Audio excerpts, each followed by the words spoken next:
بسم اللہ الرحمن الرحیم۔ السلام علیکم ناظرین۔ ایک بچے کے ایمان کی آزمائش۔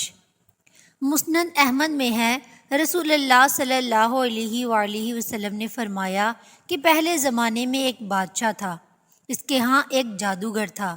جادوگر بوڑھا ہوا تو اس نے بادشاہ سے کہا کہ میں اب بوڑھا ہو گیا ہوں اور میری موت کا وقت قریب آ رہا ہے، مجھے کوئی بچہ سونپ دو، میں اسے جادو سکھا دوں۔ چنانچہ ایک ذہین لڑکے کو وہ تعلیم دینے لگا۔ لڑکا اس کے ہاں جاتا تو راستے میں ایک راہب کا گھر پڑتا، جہاں وہ عبادت میں اور وعظ و نصیحت میں مشغول ہوتا۔ یہ بھی کھڑا ہو جاتا اور اس کے طریقہ عبادت کو دیکھتا اور وعظ سنتا۔ آتے جاتے یہاں رک جایا کرتا تھا۔ جادوگر بھی مارتا اور باپ بھی، کیونکہ وہاں وہ دیر سے پہنچتا اور یہاں بھی دیر سے آتا۔ ایک دن بچے نے راہب کے سامنے یہ شکایت پیش کی۔ راہب نے کہا، جب جادوگر تم سے پوچھے کہ کیوں دیر ہو گئی تو کہنا کہ گھر والوں نے روک لیا تھا، اور گھر والے پوچھیں تو کہنا کہ جادوگر نے روک لیا تھا۔ یوں ہی ایک زمانہ گزر گیا کہ ایک طرف تو وہ جادو سیکھتا تھا اور دوسری طرف اللہ کا کلام اور اللہ کا دین سیکھتا تھا۔ ایک دن یہ دیکھتا ہے کہ راستے میں ایک زبردست ہیبت ناک سانپ پڑا ہے، جس نے لوگوں کی آمد و رفت بند کر رکھی ہے۔ ادھر والے ادھر اور ادھر والے ادھر ہیں، سب لوگ ادھر ادھر پریشان کھڑے ہیں۔ اس نے اپنے دل میں سوچا کہ آج موقع ہے کہ میں امتحان لوں، راہب کا دین اللہ کو پسند ہے یا جادوگر کا۔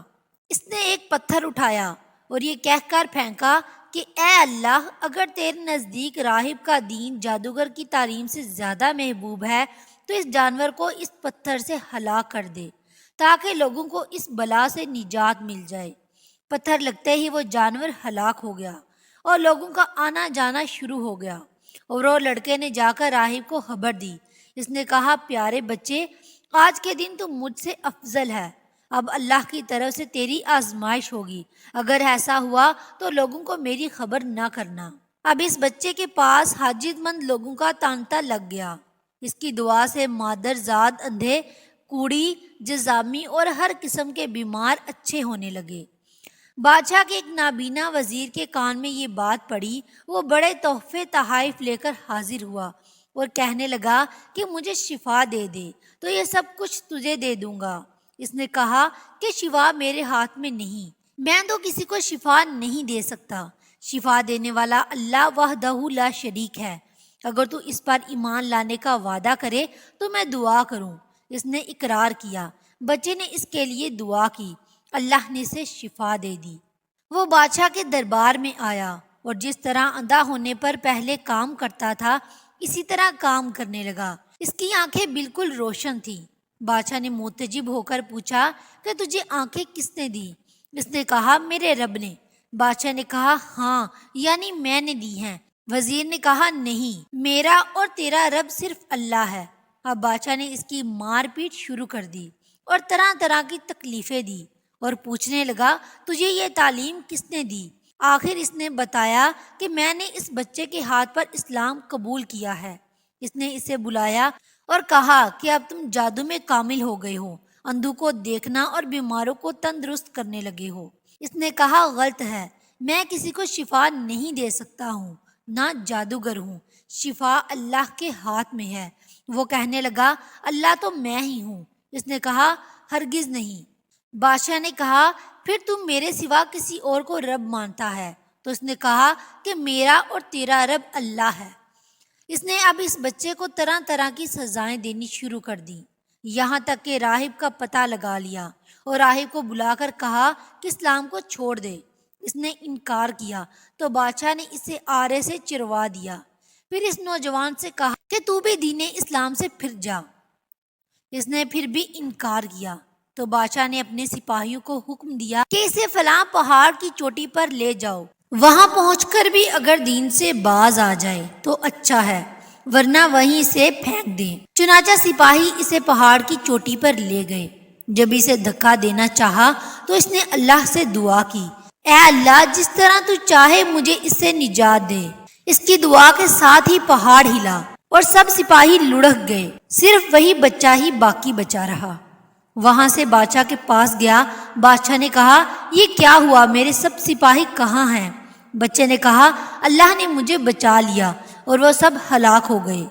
بادشاہ نے اپنے دوسرے سپاہیوں کو حکم دیا کہ اسے کشتی میں بٹھا کر لے جاؤ اور سمندر میں پھینک آؤ۔ یہ لوگ اسے لے کر چلے۔ بیچ سمندر کے پہنچ کر جب اسے پھینکنا چاہا تو پھر وہیں دعا کی، اے اللہ تو جس طرح چاہے مجھے ان سے بچا۔ دعا کے ساتھ ہی موج اٹھی اور سارے کے سارے سپاہی سمندر میں ڈوب گئے، صرف وہی بچہ باقی بچا۔ پھر وہ بادشاہ کے پاس آیا اور کہنے لگا میرے رب نے مجھے بچا لیا، اور اے بادشاہ تو چاہے کتنی تدبیریں بھی کر لے تو مجھے ہلاک نہیں کر سکتا۔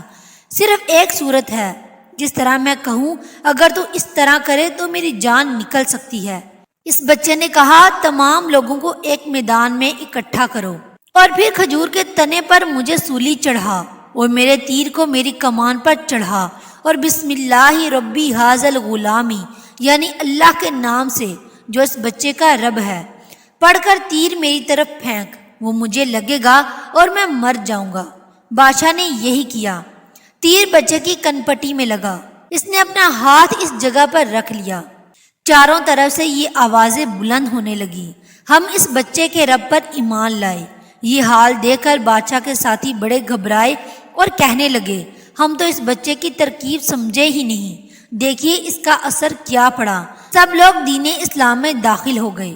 ہم نے تو اسے اس لیے قتل کیا تھا کہ کہیں اس کا مذہب پھیل نہ جائے، لیکن جو ڈر تھا سامنے آ ہی گیا اور سب مسلمان ہو گئے۔ بادشاہ نے کہا اچھا یہ کرو کہ تمام محلوں اور راستوں میں خندقیں کھدواؤ، ان میں لکڑیاں بھرو اور آگ لگا دو، جو اس دین سے پھر جائے چھوڑ دو اور دوسرے کو اس میں پھینک دو۔ مسلمانوں نے صبر شکیب اور سہارے کے ساتھ آگ میں جلنا منظور کیا اور اس میں کودنے لگے۔ البتہ ایک عورت جس کی گود میں دودھ پیتا چھوٹا سا بچہ تھا ذرا جھجکی تو اس بچے کو اللہ نے بولنے کی طاقت دی۔ اس نے کہا اماں کیا کر رہی ہے، تم تو حق پر ہو، صبر کرو اور اس میں کود پڑو۔